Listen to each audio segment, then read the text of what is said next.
की इधर देखो, ध्यान से सुनो सुनो सुनो सब सुनो। मैंने 2 लोगों को बोला कि थोड़ा थोड़ा बोलो, और 2 लोग बोलना नहीं चाहते। हम थोड़ा ज्यादा बोल देते। अब प्रभु का वचन बाइबल में लिखा है कि चोखे कुंदन से भी उत्तम। प्रभु का वचन चोखे कुंदन से भी उत्तम। चोखा कुंदन। अब शब्द भी बाइबल में ऐसे ऐसे लिखे हैं, उसका अर्थ तुम ढूंढने के लिए जाओ, बोले चोखा कुंदन क्या है? हा? क्या है जी चोखा कुंदन क्या है? नहीं आ रही। हाँ? क्या होता है कुंदन, मालूम है?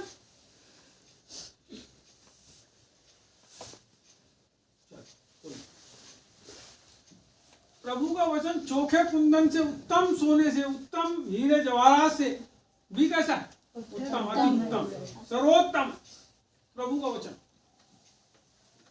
आपको पता है कुंदन, सोना, हीरे, जवाहरात, जगमगाते हुए मणि, दीवानी औरतें सोने के लिए, चांदी के लिए, मणियों के लिए हैं दीवानी हो जाती, और आदमी उसको बहुत सारा जमा करना चाहता है अपने घर में। सोने के सिक्के, गिन्नी, चांदी के रुपया लाला के अपनी औरत के लिए बनवाता है, और लाला के,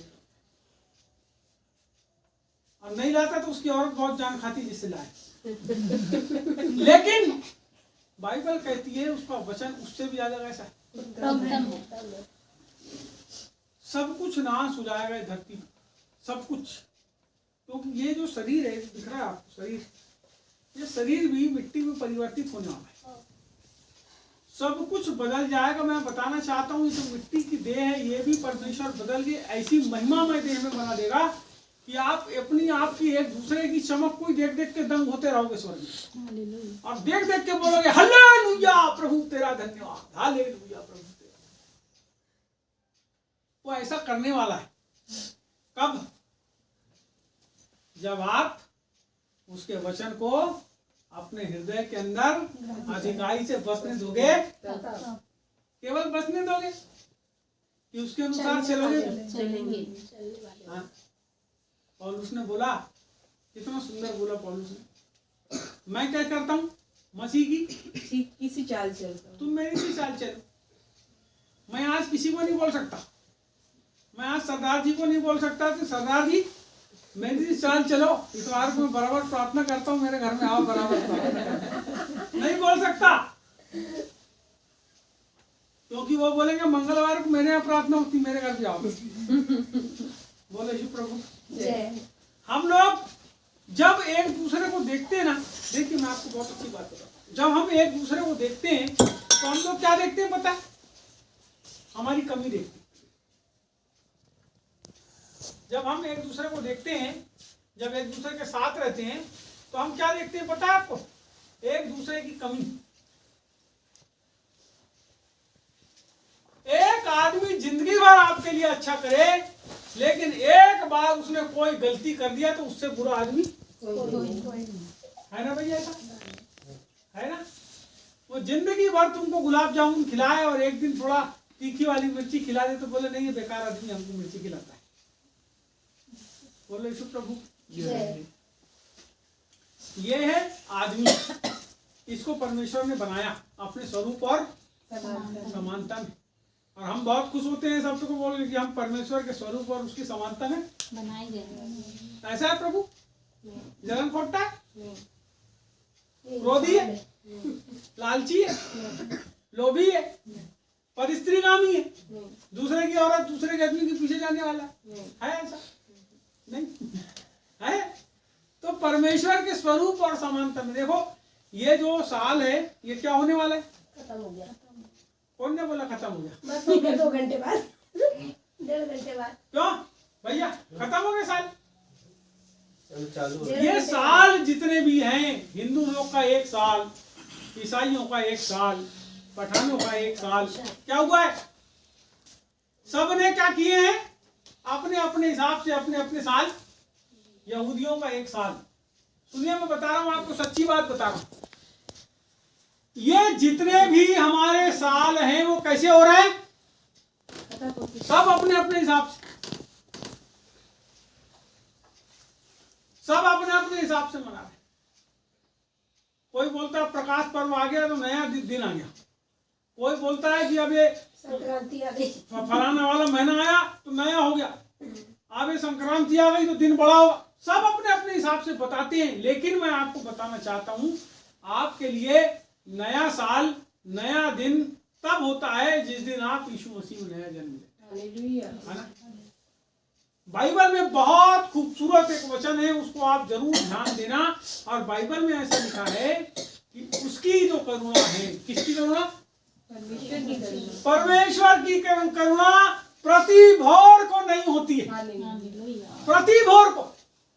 वो ये नहीं बोलता नए साल में, वो ये नहीं बोलता दिन बीतने में, वो बोलता है प्रति भोर को नहीं होती है परमेश्वर की करुणा, प्रति भोर को। एक बात बताओ, हम लोग कितने सारे लोग हैं जब सवेरे से उठते हैं और ऐसा बोलते हैं कि प्रभु आज की सुबह तूने हमको जिंदा रखा, तेरा धन्यवाद। कितने लोग मर गए, है ना? ये मेरे बच्चे लोग ऐसी प्रार्थना करते थे, इनकी माँ ने सिखा दी थी, छोटे छोटे थे तो। और क्या प्रार्थना करते थे? हे प्रभु आपने हमको क्या करे? जिंदा रखे प्रभु, आज का दिन दिखाए, आपका बहुत धन्यवाद। क्यों? क्योंकि अब फिर से जो नया सवेरा हुआ है वो हमारे जीवन में प्रभु की करुणा को लेके आया है। कुछ लेके नहीं आता, सुनिए, कुछ लेके नहीं आता, केवल यही लेके आता है कि प्रति भोर को उसकी करुणा नहीं हो जाती। सुनो जी, कल आपने क्या पाप किए थे, कैसा किए थे, कैसा नहीं किए थे, जब आप सवेरे सो के उठते हो याद रहता है आपको? नहीं रहता। कोई बहुत खराब टाइप का आदमी रहता है ना, वही सवेरे से उठ के वो सब पुरानी बात को याद करता है। लेकिन जब आप उठते हो तो सवेरे सोचते हो कि मेरे को नए तरीके से काम करना है, नए तरीके से सब कुछ करना है। उसी प्रकार से परमेश्वर हमारे जीवन के अंदर रोज नई करुणा करता है, रोज नई करुणा करता है। एक वचन मैं बोलूंगा, आप पढ़िए उसको, और बहुत सुंदर वचन है।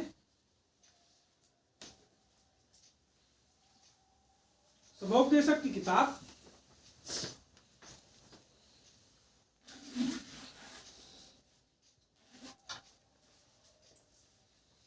उसका अंतिम अध्याय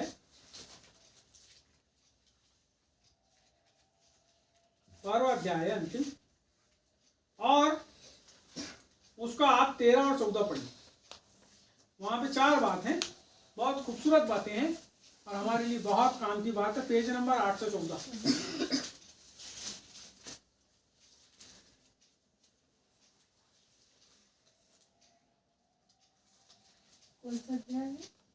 814 नंबर का पेज निकालो और वहां पे 13 और 14 नंबर का जो वचन लिखा है उसको पढ़ो। सब कुछ सुना गया। हाँ, अंत की बात यह है कि परमेश्वर का भय मान और उसकी आज्ञाओं का पालन कर, क्योंकि मनुष्य का संपूर्ण कर्तव्य यही है। क्योंकि परमेश्वर सब कामों और सब गुप्त बातों का, चाहे वे भली हो या बुरी, न्याय करेगा। यहाँ स्वभावोपदेशक ने पूरी जिंदगी को खोल के रख दिया। उसने ये बताया फलानी चीज का समय है, ढिमकी चीज का समय है, ऐसा होता है, वैसा होता है, ऐसा हो जाएगा, वैसा हो जाएगा, सब कुछ पूरी कहानी किस्सा जिंदगी की बताया।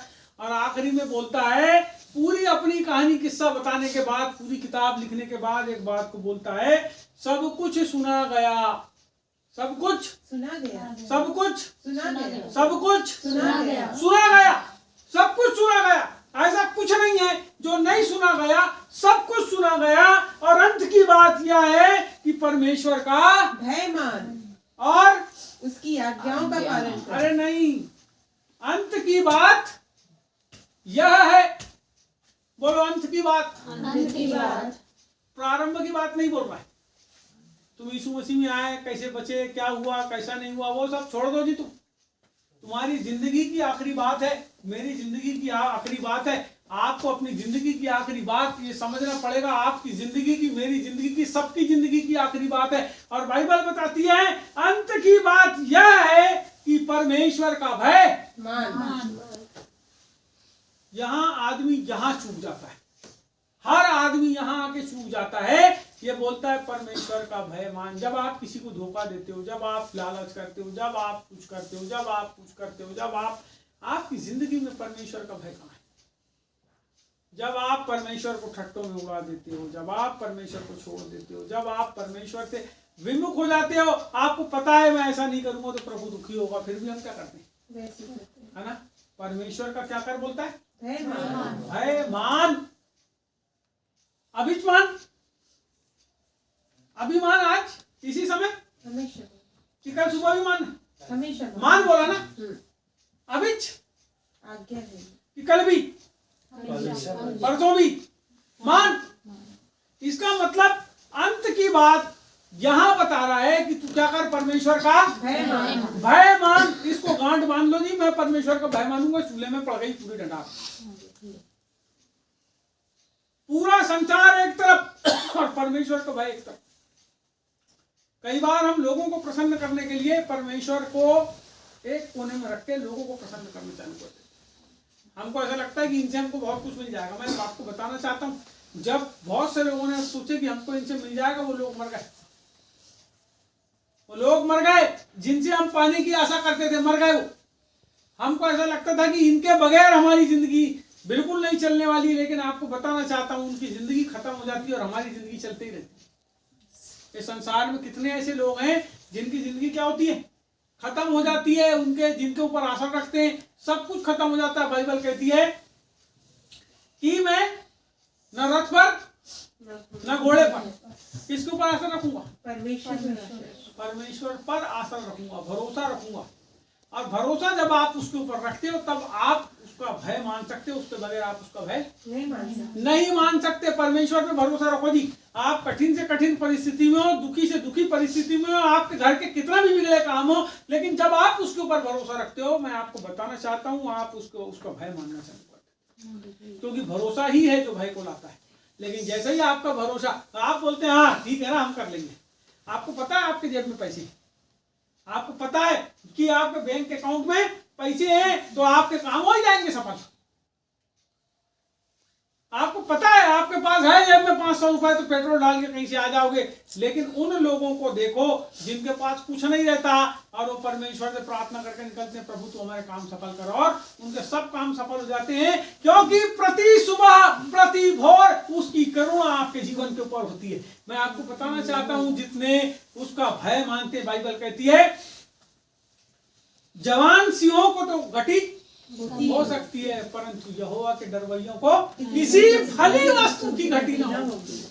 किसी भली, डरने वालों को, जो परमेश्वर से डरते, आपको पता डर तभी आता है जब विश्वास होता है। बगैर विश्वास के भय नहीं होता। ये ऐसा वाला डरना नहीं है कि आपने पाप किए, आदम हवा ने पाप किया और जाके छुप गए। ये ऐसा वाला भय है कि अरे हमारा परमेश्वर है, हम ऐसा करेंगे तो फिर क्या होगा। ये वो भय। गलत काम करने से क्या होता है, आदमी रुकता है। लेकिन जब कोई आदमी, एक पत्नी एक पति की बात नहीं मानती, लगातार गलत करती, लगातार गलत करती, लगातार गलत करती, एक पति अपनी पत्नी की बात को नहीं मानता और लगातार गलत करता है, लगातार गलत करता है, लगातार गलत करता है, तो उनके अंदर एक दूसरे के प्रति भय खत्म हो गया। जी कोई आदर वादर नहीं है, फालतू की बात है सब, ये ढकोसला है, केवल नाम के पति पत्नी है। लेकिन जब तक आपके अंदर एक दूसरे के प्रति आदर ना हो, आप सच्चे पति पत्नी नहीं हो सकते। मुंह से तो आप आदर करोगे, जब चले जाएगा तो कोई 4 औरतों के साथ बैठ के, अरे बड़ा बेकार आदमी है, कोई आदमी है वो, मैं कहती हूँ सब, और कमाने की तरफ अब्बा जाता है, कमर टेढ़ी हो जाती है। आदमी जब सवेरे शाम तक काम करता, पैसे कमा के लाता है, तो वो 500 रुपए की शाम को जब खर्चा बताती है औरत, तो पूरे 10 मिनट के अंदर खत्म हो जाते हैं। परमेश्वर का जैसे भय मानते हो, इस धरती के ऊपर अपने पतियों का भी भय मानो। सुनो आगे यहाँ प्रभु का वचन बोलता है, भय मान और उसकी आज्ञाओं का पालन कर। दूसरी बात, पहली बात थी परमेश्वर का भय मान। क्यों मान? क्योंकि उसकी करुणा हमारे ऊपर क्या होती है, प्रति भोर नहीं हो जाती। यहाँ कोई नए साल पुराने साल की बात नहीं है। प्रति भोर हमारे लिए रोज नया साल है। हमारे लिए जो नया दिन आता है वही नया साल है हमारे लिए। तो कोई भी तारीख होगी आपके लिए, तारीख से कोई मतलब नहीं। प्रति भोर आपके लिए क्या है? नया। उसकी आज्ञाओं का पालन कर, क्योंकि मनुष्य का संपूर्ण कर्तव्य यही है। किसका जी? मनुष्य का संपूर्ण कर्तव्य। किसका? मनुष्य का। आप कौन हो जी? मनुष्य। आप कौन हो भैया? मनुष्य हो। यहाँ आदमी बोला, नहीं। बोला, औरत बोला, नहीं, बच्चे बोला, क्या बोला? मनुष्य। एक ही जाति धरती। उस जाति में दो प्रकार के लोगों को उत्पन्न कर दिया उसने मनुष्य जाति में, एक आदमी एक औरत। आजकल एक तीसरी जाति भी हो गई है जो दोनों नहीं है। लेकिन यहाँ बाइबल कहती है कि क्या क्या है? मनुष्य का संपूर्ण कर्तव्य यही है। यही है। एक ही कर्तव्य है तुम्हारा। बोलो क्या कर्तव्य? परमेश्वर का पालन और उसकी आज्ञाओं का करना। अंतिम बात है जी। पहली बात नहीं है, अंतिम। तुम जो भी सीखोगे अपनी जिंदगी में आखिरी में आके यहीं पर रुक जाओ। यही बात आगे खत्म करेंगे, क्योंकि परमेश्वर सब कामों और सब गुप्त बातों का, चाहे वे भली हो या बुरी, न्याय करे। अंतिम बात है। इसलिए भय मान, इसलिए आज्ञा का पालन कर, क्योंकि जब तू भय मानेगा तो गलत काम नहीं करेगा। जब तू भय मानेगा, आज्ञा का पालन करेगा, तो तुम्हारी जो काम है वो कैसे रहेंगे? भले होंगे। यदि नहीं मानोगे तो बुरे काम है, और बुरे काम करने वाले का न्याय परमेश्वर करेगा। इसलिए आज 2025 में हम जा रहे हैं, कोई काम का नहीं है। वो 25 में हर साल कैलेंडर छापता हूँ नया। मेरे को पता है 365 दिन के बाद वो कैलेंडर बदल जाएगा और दिन फिर से वैसे ही आ जाएगा। लोग जैसे आज थे वैसे ही कल भी। अभी बकरा मच्छी खा के सोएंगे और कल सवेरे उठ के फिर बकरा मच्छी खाएंगे। आदमी का काम ही है, समझ रहे हो? लेकिन प्रभु का वचन यहाँ बताता है क्या करना है? उसका भय मानना है ना? उसकी आज्ञाओं का पालन करना, यही हमारा कर्तव्य है। इसी को हम पूरा करें और कहीं अपना दिमाग ना लगाएं। परमेश्वर हमारा सब बातों का न्याय करेगा। आज केवल इतना ही कहना चाहता। आप सब अपने अपने घर में वचन का अध्ययन करें और नई बातें नए साल में सीख के आए। मेरे को आके कुछ बताएं जिससे मैं भी सीखूं कुछ बात। ठीक है? आप सबको जय मसीह।